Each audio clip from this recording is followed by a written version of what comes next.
good, YouTube? I'm back. I asked you guys for some questions that I would answer here on my first Q&A. So I chose basically the first 10 that I saw. They are random. I didn't really proofread them.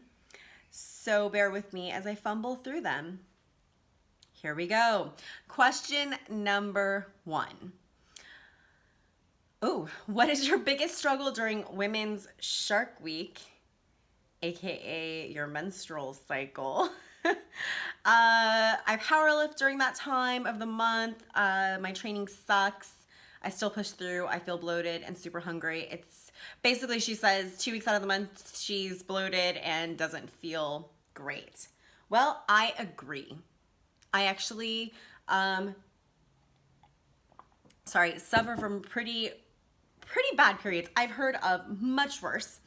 I just ran into a friend the other day at the gym who said she had to go to the doctor and get her blood work done because it was so debilitating that like 8 to 9 days out of the month she had a hard time doing just daily tasks, let alone lifting. It turned out that she does have some sort of condition and she's actually getting treated for it right now with medication. So I would say definitely 1, get checked out by your doctor regularly, your OBGYN, to make sure you don't have anything extreme going on. If you're in extreme pain, you're super lethargic, you could have some imbalances there. But you asked me, what are my biggest struggles? I would say that my biggest struggle during that time of the month is actually not my bloated feeling or being super hangry. I don't, those things don't really bother me as much as actual like pelvic floor issues. So for me, tampons don't really work for lifting. I can maybe wear them throughout the day if I'm not lifting, but definitely during lifting, I don't wear tampons. I opt for the good old junior high maxi pads.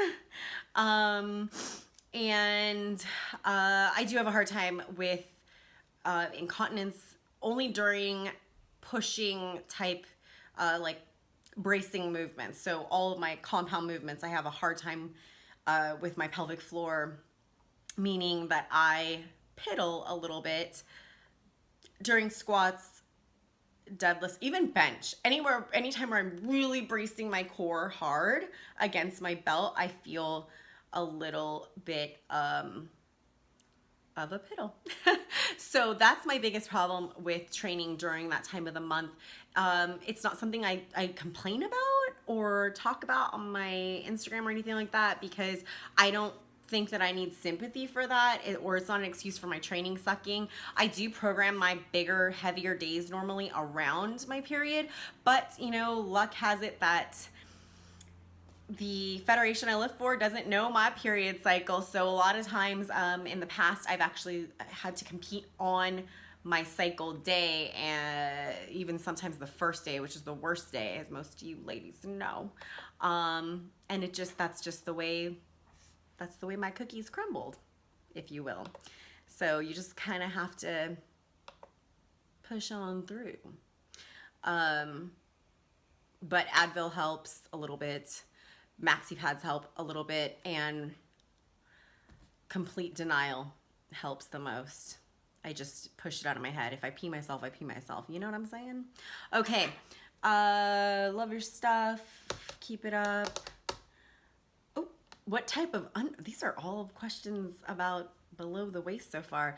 What type of underwear do you wear that doesn't show lines when wearing tights and shorts?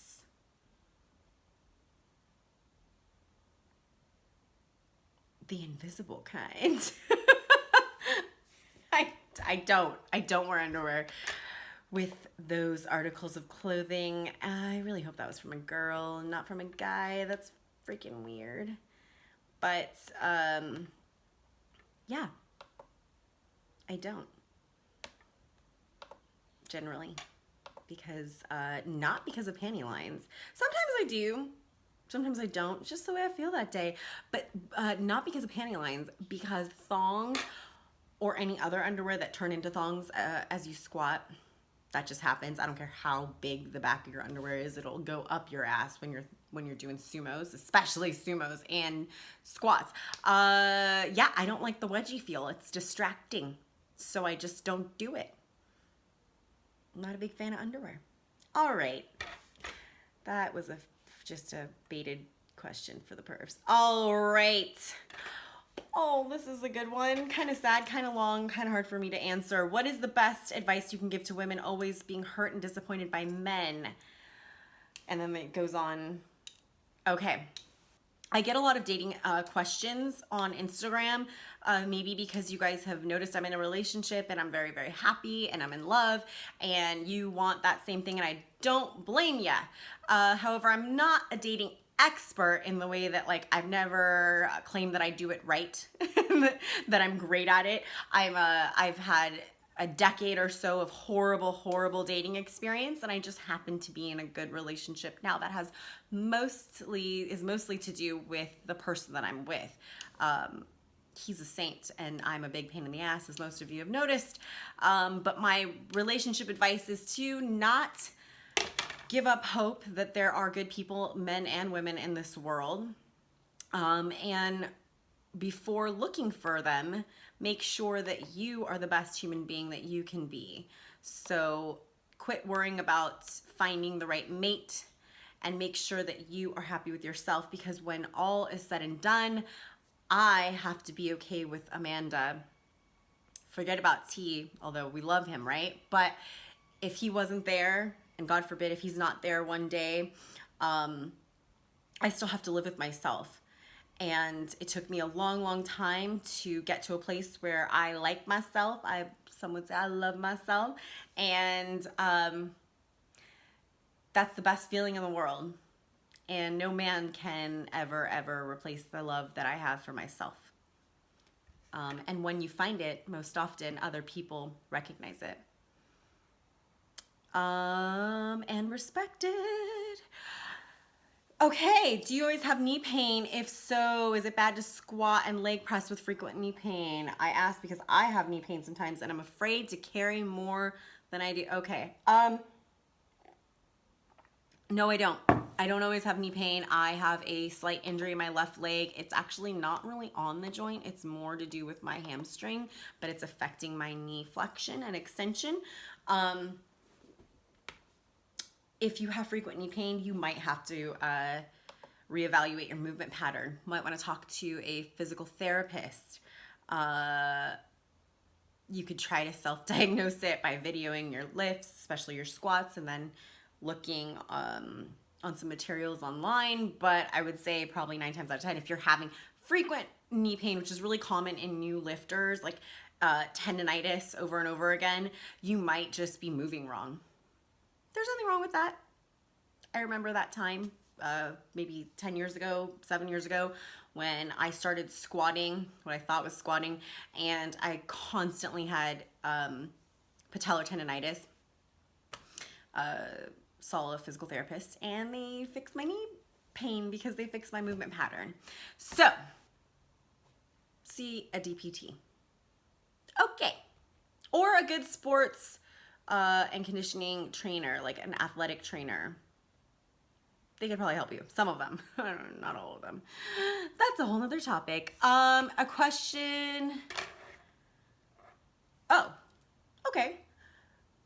Someone who struggled with obesity, coming so far at this point, how do you deal with negative comments and folks that make them towards you, and being a strong female lifter? Okay, so I've never really struggled with morbid obesity or anything. I think you're talking about like maybe your own personal story.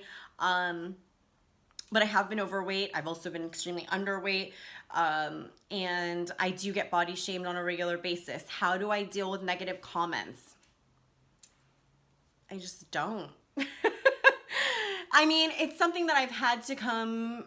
It's taken me a long time to kind of get to a place, I think, where it doesn't bother me. And thank God, as I got stronger, like a stronger constitution about how I feel about other people's opinions.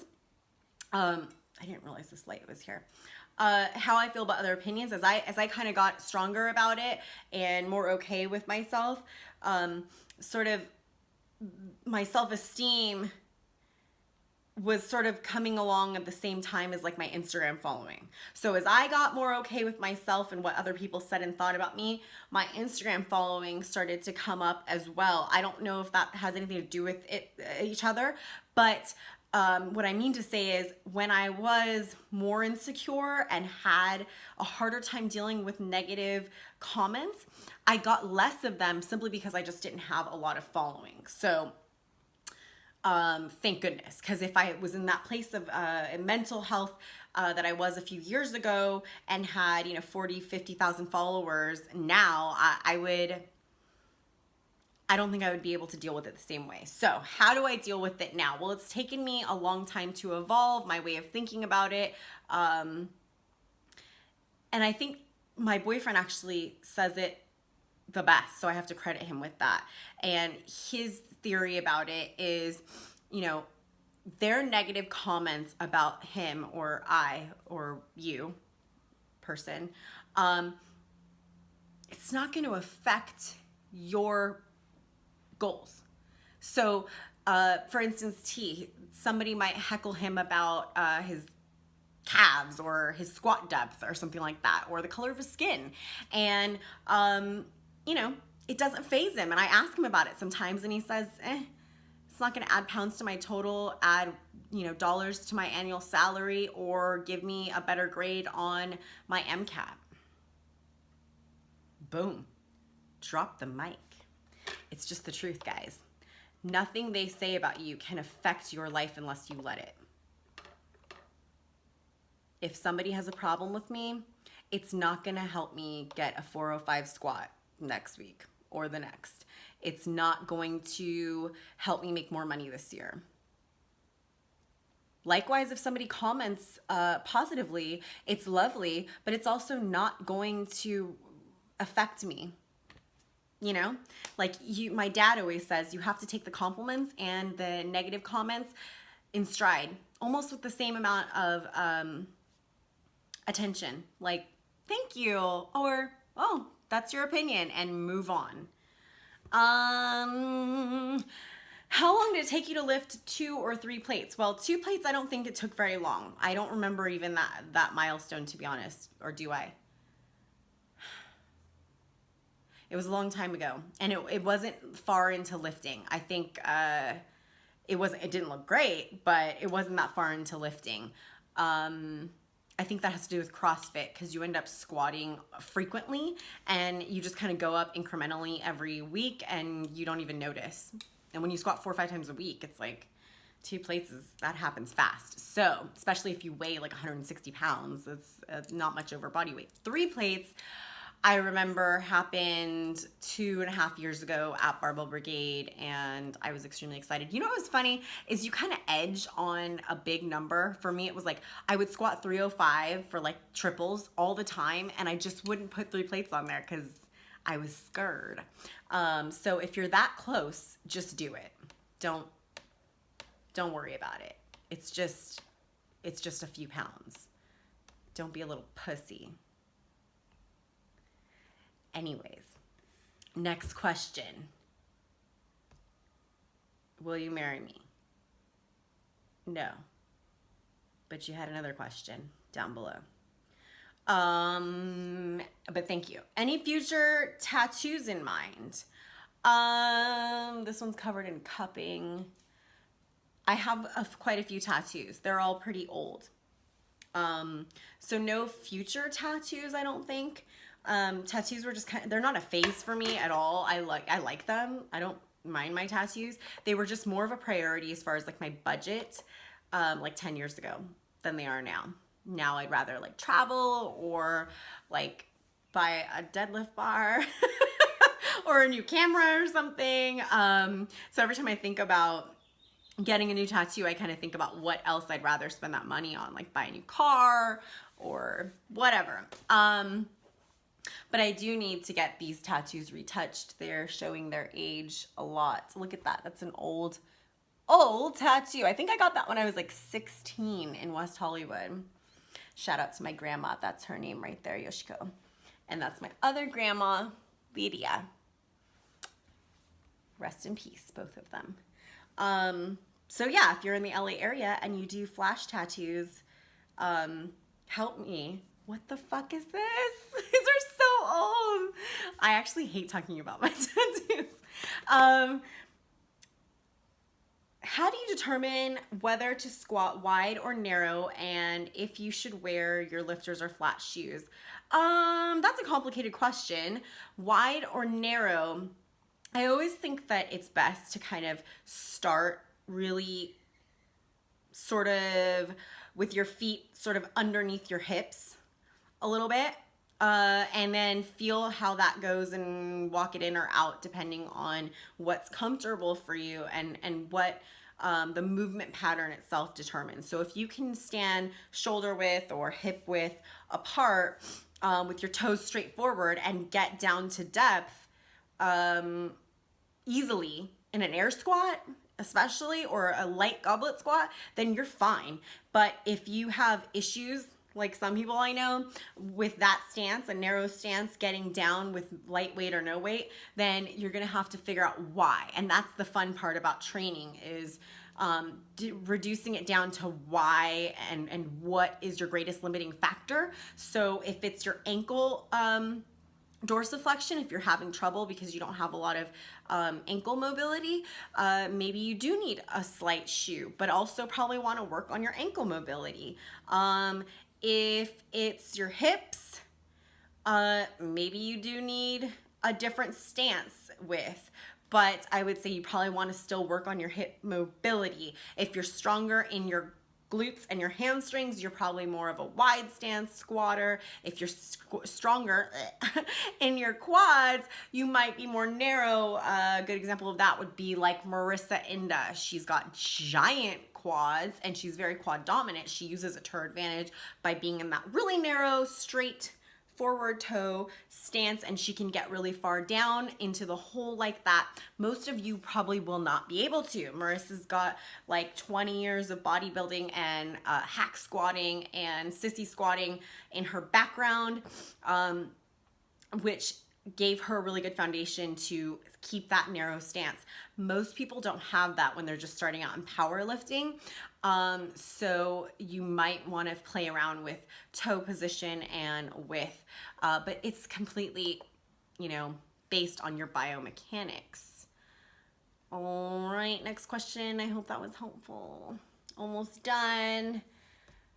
Let's see here. What kind of face mask do you prefer?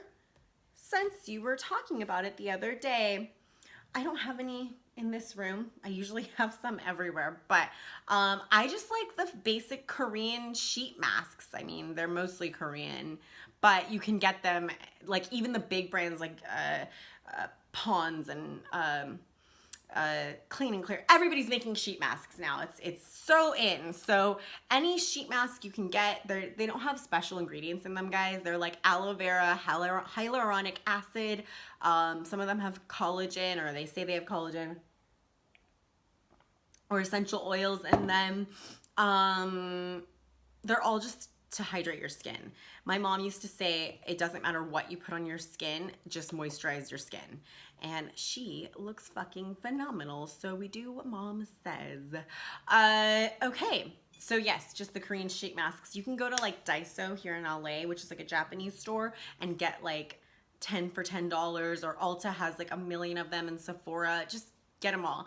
Outside of that, I do like a good like charcoal clay clarifying mask, if you will, and do not pass up a good hair mask. My goodness, I love hair masks. Shu Uemura has a really good hair mask. Last question came from like 15 people, including my friend Lydia from London. How did you meet T? I feel like I'll say this forever a million times. T and I met at the gym. You might have heard of it. It's called Barbell Brigade. It's in Los Angeles. he didn't actually normally train there. He doesn't normally train there. He was going there on weekends to meet his buddies. They invited me to come lift with them. They meaning everyone but him. He didn't invite me. I walked in, bunch of guys, huge monsters, guys you know, like Steve Gentili, blah, blah, blah, right? Monstrous guys. I was slightly intimidated, and I'm not gonna lie. And they were all just kind of like, you know, tough and talking shit to each other. And T was there. I actually walked right past him. I know that's hard to believe, but I walked right past him because he was on a bench near the bathroom. And I went to the bathroom, and I was like, oh my shit, that's a fucking monster, Jesus Christ.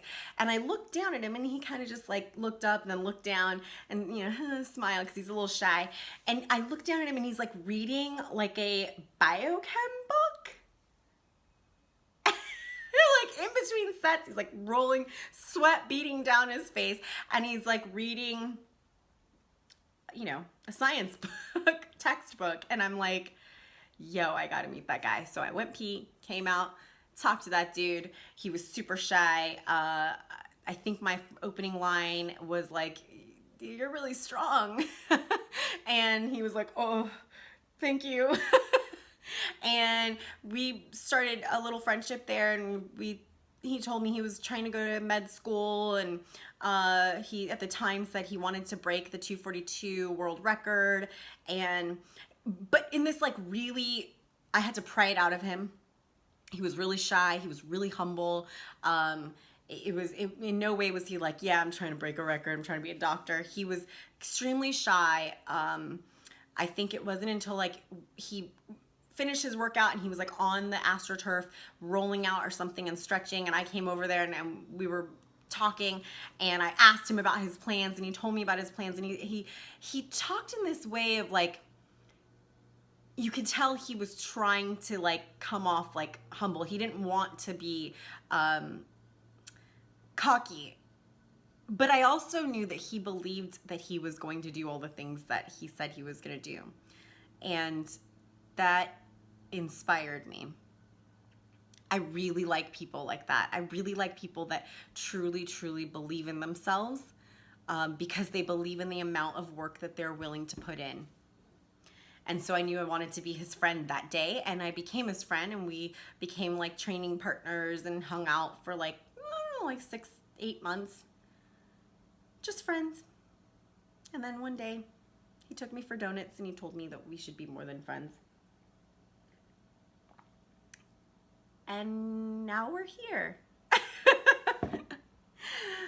So that wraps up my first Q&A. I hope that you guys found some of my answers interesting or helpful.